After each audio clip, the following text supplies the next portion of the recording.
Olá, sou Marilis Pereira Jorge, você está no My News, bem-vindo aqui ao meu cantinho e eu vou pedir para você assinar o canal, aperte o sininho para receber as notificações. E antes de tudo, quero também agradecer a companhia de vocês aqui durante essa quarentena. A gente ainda vai enfrentar algumas semanas dessa crise que tomou conta do mundo. Vai falar muito sobre esse assunto, vai falar muito sobre como o governo está tratando essas coisas e vai também dar dicas para a gente sobreviver a essa temporada. No final do vídeo eu vou dar uma dica de uma série que eu já assisti que é muito boa, então fica até lá para ter uma opção do que fazer agora no final de semana. Gente, o assunto que tomou as redes sociais na manhã dessa quinta-feira foi um tweet do ex-presidente Lula fazendo uma menção ao governador de São Paulo, Dória. Ele fala o seguinte, abre aspas, nossa obsessão agora tem que ser vencer o coronavírus. Chegamos ao ponto do Dória ter que mandar a PM invadir fábrica para pegar máscara. A gente tem que reconhecer que quem está fazendo o trabalho mais sério nessa crise são os governadores e os prefeitos, fecha aspas.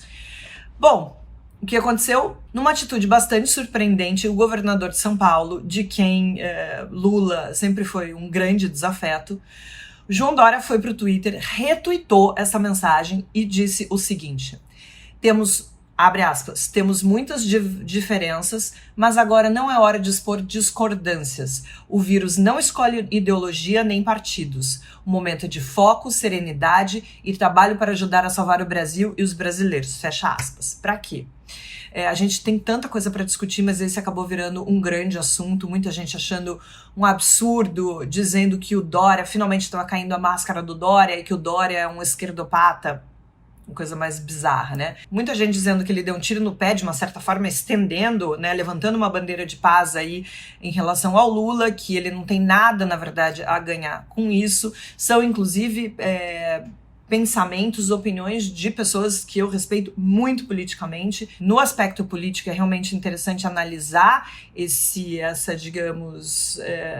essa sinalização, mas para o debate público, isso nesse momento não significa realmente nada. Por que eu falo isso? Já há algum tempo eu venho cobrando uma postura mais proativa da oposição em relação ao governo Bolsonaro. Eu já fiz várias críticas dizendo que essa oposição fica muito no Twitter, muito nas redes sociais, falando, e não toma de fato ações práticas em relação a esse governo. E ações práticas que eu falo nem é só entrar com processo, entrar com pedido de impeachment, não é isso, gente. E o que são exatamente essas ações? Não é só ficar entrando com pedido de impeachment, não que eles não possam ser feitos, porque o presidente já deu mais do que motivos para que isso aconteça, mas de fato fazer ações concretas, trazer propostas alternativas a o que o governo vem fazendo desde que assumiu no começo do ano passado. E nesse momento de coronavírus, a gente está vendo de uma forma ou de outra isso acontecer. Esse auxílio emergencial que foi aprovado no Congresso tem muito do empenho não só da esquerda, mas de todos os partidos políticos que estão entendendo a gravidade do problema que a gente está passando. Mas voltando a essa necessidade de diálogo entre espectros políticos diferentes que não apoiam esse governo, eu escrevi um artigo, não tem muito tempo, deve ter um mês e meio no máximo, falando que já estava mais do que em tempo, que todos os políticos, né, todas essas pessoas que defendem a democracia, defendem essas instituições, que elas precisassem começar a falar mais alto. Eu dei um exemplo na época que uma das únicas pessoas que estava fazendo esse movimento era o governador do Maranhão, o Flávio Dino, que conversava com todo mundo. Flávio Dino conversa com o Lula, conversa com o Fernando Henrique Cardoso, conversa com o Luciano Huck, inclusive foi muito criticado nessa época, e ele deu uma entrevista dizendo que numa próxima eleição, contra o Bolsonaro, ele faria até campanha para o Luciano Huck. Nesse momento, gente, as diferenças políticas têm que ficar de lado. É mais importante, porque a gente tem de fato e de verdade, um inimigo comum. E eu não estou falando só do Bolsonaro. Nosso inimigo comum se chama Covid-19. Essa doença que está matando, deixando um rastro de devastação pelo mundo, já matou mais de 50 mil pessoas nesse momento que eu estou gravando esse vídeo, e vai deixar um rastro de destruição muito grande nos Estados Unidos, que demorou a tomar medidas protetivas e medidas para tentar diminuir o impacto da chegada dessa doença, e também aqui no Brasil. Por mais que a gente tenha começado a tomar as medidas necessárias 2 semanas antes do que os Estados Unidos. Independentemente do que está sendo feito, a gente vai sofrer consequências, a gente vai ver muita gente morrendo. E nesse momento é importante que as pessoas que estão trabalhando para que esses efeitos sejam os menores possíveis, elas têm que se unir. Então, quando eu vi esse elogio do Lula aos governadores e fez uma menção especificamente ao Dória, dizendo, né, que o Dória teve que chegar a ponto de mandar invadir fábrica para pegar equipamento, eu vi isso com muito bons olhos. É importante que as pessoas se unam, é importante que as pessoas deixem as diferenças de lado e trabalhem em conjunto para a gente combater esse inimigo comum, esse mal comum que é a Covid-19. Se o Bolsonaro está tendo uma atitude completamente distante, diferente do que a Organização Mundial da Saúde prega, do que mais de 150 países estão fazendo no momento, o Bolsonaro acaba sendo também um inimigo comum a ser combatido nesse momento. Os políticos sempre analisam ganhos e perdas quando tomam uma atitude dessa, tanto que Lula tomou quanto o Dória. Mas nesse momento eu tô vendo, na verdade, eles serem bastante pragmáticos. Isso vai ter um preço lá na frente? Vai. Agora, aqui entre nós, ninguém está falando que Lula e João Dória estarão no mesmo palanque nas próximas eleições. Eu acho isso muito difícil. Eu acho, na verdade, que assim, eles são adversários políticos que têm uma visão de mundo, de vida para o país e para as políticas públicas diferente. Então, acho muito difícil que aconteça isso, que as pessoas estão dizendo que eles, na verdade, sempre estiveram do mesmo lado, que PT e PSDB são a mesma coisa. A não ser que as coisas mudem muito, tudo vai continuar normal. Dória quer ser presidente, quer ser candidato em 2022, e, gente, é muito difícil que o PT não seja cabeça de chapa numa próxima eleição, não tenha o seu próprio candidato como teve agora na última. Então, assim, não se trata, a discussão está muito longe de 2022, a gente tem que olhar para o momento de agora. Entendeu? O que significa é essa aproximação dessas pessoas que têm ideologias tão diferentes. É somente isso. Inclusive, o balanço das perdas e ganhos dessa aproximação, a gente nem vai conseguir saber nesse momento. Tudo depende de como a gente vai sair no final dessa crise. É a menor discussão que a gente está vendo agora. A discussão maior é da importância de ver pessoas de espectros políticos pensando da mesma forma, percebendo que o melhor caminho no combate à Covid-19 é esse que tem vindo das orientações da OMS. A política muda todos os dias. Amanhã Lula pode voltar a criticar o Dória e vice-versa. No momento, eles estão aí, não estão de braços dados, não estão de mãos dadas, mas sim, a gente vê o efeito imediato disso. O bolsonarismo já está usando essa aproximação para transformar o combate à Covid-19 num combate entre esquerda e direita, o que é uma coisa inacreditável, né? A gente tinha que estar um pouco além desse fla-flu. Uma coisa que eu tenho visto bastante acontecer nas redes sociais é as pessoas criticarem os políticos, independentemente dos políticos estarem tomando as medidas necessárias, as medidas que precisam ser tomadas nesse momento de crise. Então, por exemplo, pegar o próprio exemplo do governador de São Paulo, que é o que está que é o que comanda o Estado, que está no epicentro dessa crise. João Dória tem merecido, sim, o reconhecimento de que está agindo de forma correta. Ainda assim, tem sido muito criticado, as pessoas continuam chamando ele de oportunista, dizendo que ele só está fazendo isso olhando para 2022, que ele está fazendo isso para ter ganhos políticos. Eu acho que é importante a gente separar essas duas coisas. Primeiro, não há político que não tome decisões que não olhem lá na frente, que não olhe para que ganhos eles possam tomar. Isso é da política. Agora, a gente pode saber que sim, existe isso, e a gente pode olhar e reconhecer quando um político está agindo adequadamente. Eu já fiz muitas críticas ao governador de São Paulo, enquanto ele era prefeito, depois na época da eleição, quando ele se juntou aí a essa chapa Bolsodória, que sim existiu, apesar dele dizer que não, e depois de eleito, quando ele, por exemplo, mandou recolher alguns livros das escolas de São Paulo, dizendo que tinha conteúdo inadequado, o que era um grande absurdo e não tinha nada, era só ir lá ver o livro, estava adequado dentro da faixa etária para a qual ele era indicado, e o Dória teve essa atitude. Eu, na época, fiz uma análise sobre isso e disse que o Dória era farinha do mesmo saco que Bolsonaro, com esse tipo de atitude. Mas, assim, é preciso reconhecer que ele está agindo corretamente. Governador do Rio de Janeiro, estado onde eu moro, a mesma coisa. Venho criticando as atitudes do Witzel desde que ele assumiu o governo. Coisas inacreditáveis, políticas de segurança pública completamente erradas, inadequadas, praticamente beirando a barbárie, mas o Witzel, nesse assunto, perante essa crise, está ao lado da razão, está tomando as ações desde o começo da crise, ele vem tomando as medidas corretas e se aliou a outros governadores que vêm agindo da mesma forma.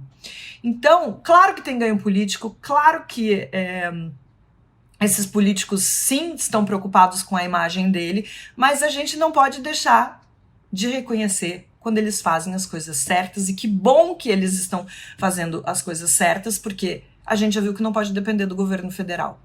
O governo federal, nesse momento, parece oposição ao governo. O governo federal, na figura do presidente Bolsonaro, parece, na verdade, estar torcendo contra o país, contra as pessoas, contra tudo que está sendo feito para que a gente atravesse essa crise da forma menos dolorosa possível. Bolsonaro tem sido um disseminador de desinformação. Meu último vídeo foi sobre isso. Eu falo que ele tinha usado aquele vídeo manipulando uma fala do diretor-geral da OMS. E aí o que aconteceu? No dia seguinte, de manhã, que mais conhecido como quarta-feira, ontem de manhã, ele compartilha um vídeo nas redes sociais com um desconhecido falando, dizendo que estava acontecendo desabastecimento no país, criticando governadores. Aquela farsa foi desmontada, porque nessas horas, gente, que a gente vê como jornalismo é importante. A Rádio CBN foi até o Ceasa de Contagem, não era nem em Belo Horizonte, Contagem ali na região metropolitana, mostrou tudo ao normal, os comerciantes inclusive dizendo que eles estavam recebendo, eles estavam com mais produtos, porque muita gente estava comprando menos comida, estava deixando de sair, deixando de ir ao supermercado. Essa farsa foi desmontada pelo jornalismo. Bolsonaro apagou o vídeo, mas o estrago já foi feito, porque esse vídeo, infelizmente, vai parar nas redes de WhatsApp e acaba desinformando muita gente que não tem a preocupação de procurar informação de qualidade, informação correta. Então, nesse momento, a gente precisa deixar ideologia de lado, a gente precisa deixar esse fla-flu de lado, tanto faz se é de esquerda, direita, de centro, se é isentão, o que é. A gente tem que analisar as atitudes que as pessoas estão tendo, as atitudes que os políticos estão tendo, e sim olhar com bons olhos que pessoas que têm ideologias tão diferentes estejam se amparando no momento que o país todo precisa de união. Vamos lá para o nosso cafezinho. Ó, eu com a minha xicrinha lá de Pirinópolis. Eu adoro isso daqui. Não sei o que é. Ágata, pode ser? O Railson Rocha me pergunta, a pergunta que ficou no ar, você ajudou a manicure também? Porque eu falei lá no outro vídeo que era importante que quem continua trabalhando, que quem continua recebendo seu salário sem trabalhar, eu continuo trabalhando, continuo recebendo meu salário, para essas pessoas tentarem fazer um esforço e continuar pagando os seus prestadores de serviço, como faxineira, manicure, o que quer que seja. E aí é por isso que o Railson tá perguntando. Sim, eu já fiz o depósito dela do mês inteiro agora de abril, que a gente entrou em abril. Então ela já recebeu sim o dinheiro, Railson. O João Cândido fala o seguinte, sou personal trainer de uma desembargadora federal, ela nem tocou no assunto, apenas suspendeu o serviço até segunda ordem. Paciência, complicado ser informal nesse país. Tenho ensino superior e vou depender dos R$600. Esse é um bom exemplo, uma desembargadora que vai continuar recebendo o seu salário, que não é pouco, podia olhar para uma pessoa, fazer um acordo, pagar adiantado, depois, enfim, receber mais algumas aulas, fazer alguma coisa para não deixar gente como João Cândido na mão. Eu vou ter que responder essa pergunta aqui. O Magno Vlach fala o seguinte, esses jornalistas são mentirosos, não aceitaram ainda Bolsonaro como presidente. Quando era Dilma ou Lula que afundaram o país, onde estavam vocês para criticar esses governos anteriores? Só vale agora para o atual? O Magno, primeiro, aceitar o Bolsonaro como presidente ou não, não é uma escolha. A gente tem que aceitar. Ele foi eleito democraticamente, todo mundo aceita. O fato de criticar o Bolsonaro não significa não aceitar. Significa que a gente vive numa democracia e a gente pode, felizmente, criticar o presidente e criticar tudo que o presidente fala. Sobre onde eu estava quando a Dilma e o Lula afundaram o país, eu estava fazendo a mesma coisa, criticando a Dilma e o Lula quando deveriam ser criticados. Inclusive, eu era xingada pelos petistas exatamente como você está fazendo. Exatamente. Então, assim, não é só para esse atual governo. Eu sempre fiz exatamente o que eu estou fazendo nesse momento. O Helder Cássio diz que o diretor da OMS disse foi exatamente o que o presidente falou. Ele não tirou nada de contexto e você sabe disso. O presidente não é mau caráter quanto esse povo de esquerda que passa o dia pensando frase fora de contexto para ganhar likes e vender manchete que o povo que elege blá blá blá blá blá blá blá blá blá. Tem que ter paciência. Tem que ter muita paciência. O senhor não sabe, seu Helder, a paciência que eu tenho para ouvir esse tipo de comentário. O presidente mentiu. Vou falar de novo. Mentiu. Ele pegou um trecho de uma entrevista de 1 hora e usou para manipular a gente como o senhor, que é uma pena. É uma pena mesmo. Inclusive, o diretor da OMS foi pro Twitter, como eu coloquei no vídeo anterior, para desfazer aquilo que o Bolsonaro tinha feito para confundir ainda mais a cabeça das pessoas como o senhor. Então, assim, tem que ter paciência. E eu tenho muita paciência. Eu fico aqui com a maior paciência do mundo tendo que explicar essas coisas. E vou explicar 1000 vezes. E felizmente tem gente que mudou de opinião. O senhor não sabe como tem. Aparece um monte de gente aqui dizendo votei no Bolsonaro e estou arrependido. Olha que maravilha. E olha como não sou só eu que tenho que ter paciência. Por isso que eu falo que todo mundo tem que ter paciência para conversar com essas pessoas. O Enio Guido Schiavon fala, pois é, Marilis, temos que ter paciência mesmo. Meu pai recebe essas notícias falsas, acredita e repassa. Eu e meus irmãos nos dedicamos a buscar as fontes originais ou fidedignas e esclarecer. Como essas informações vêm de vários lugares, tenta esclarecer a todos, mas acredite, não é fácil, especialmente quando a resposta que temos é eu acredito nele. Eu vejo isso de gente muito conhecida que parece que infelizmente não quer enfrentar a realidade. E o Juan Fontana Lima tá comentando aqui sobre a série que eu indiquei no último vídeo, Modern Love. Ele fala que é muito boa mesmo, que ele está recomendando para todo mundo. É leve, simples, nos afasta um pouco desse momento tão pesado que estamos passando. Vale muito a pena ver. E vamos lá, vou deixar uma dica, já que a gente tá chegando aí no final de semana. A série que eu vou indicar é The Morning Show, uma série que tá na Apple TV, que ganhou vários prêmios. Ela ela mostra os bastidores de um programa de televisão nos Estados Unidos que chama Morning Show. Tem como estrela ali a Jennifer Aniston e a Reese, eu nunca sei falar o nome dela, gente, a Reese Witherspoon, acho que deve ser isso. Tem as duas ali como protagonistas e mostra os bastidores desse programa e trata da questão do assédio dentro do ambiente de trabalho de uma forma muito clara, objetiva, e mostra, gente, as nuances da questão do assédio dentro desse ambiente corporativo.